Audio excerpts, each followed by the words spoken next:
We grow corn because we like corn. At one time, we used to have 180 sows start to finish, and pigs require a lot of corn, so we became corn growers, and it's probably one of my favorite crops to grow because it yields a lot of volume, and so there's lots to do when you're at harvest time.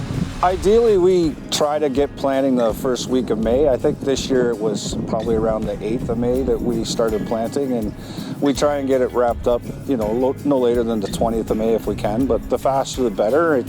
Your yields will be better the earlier you can get in the ground. So we always plant our corn into the previous year's wheat crop. So we would spread fertilizer, one tillage pass with a cultivator, and then we would plant, and then of course it would get a herbicide application shortly after it's planted to control the weeds. And then in late June, when corn is entering its rapid growth, we split our fertilizer application here. So we would come in and put additional nitrogen on late June when the corn's hitting its rapid growth stage. And then really nothing until you get to harvest time. And at harvest, we're pulling it off, we bring it back to the elevator. It never comes off dry, so all the corn in Ontario really does need to go through a dryer. It's nice having our own elevator to dry our own crop.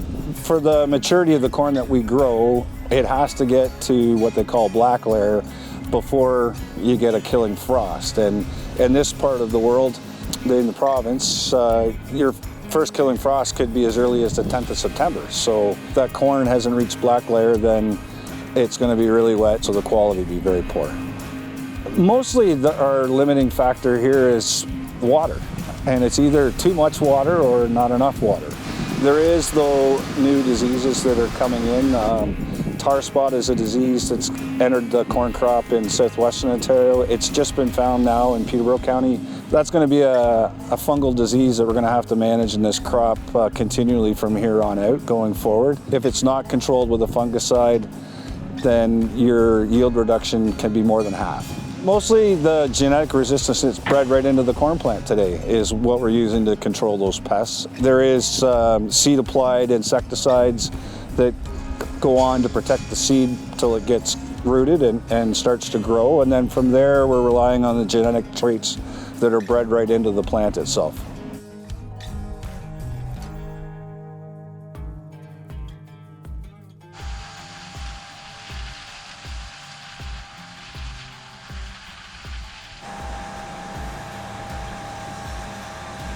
Basically, as soon as we get done our bean crop, as long as the moisture of the corn crop is reasonable, we'll take it off right away.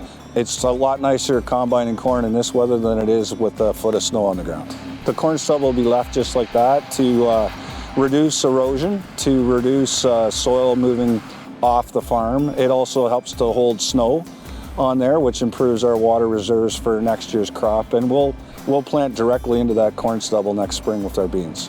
Corn gets stored in those big bins behind me. And they have big fans, which we pretty well run right through until the end of January, and then the corn is frozen and stable, and we really don't turn back on again after that. And that'll keep the corn cool and sweet and fresh right through till next year's harvest. Today, some goes for livestock feed, some goes for ethanol production, some goes for export, some goes to ingredient to make sweeteners. So it has many uses now, the corn that's grown here on this farm.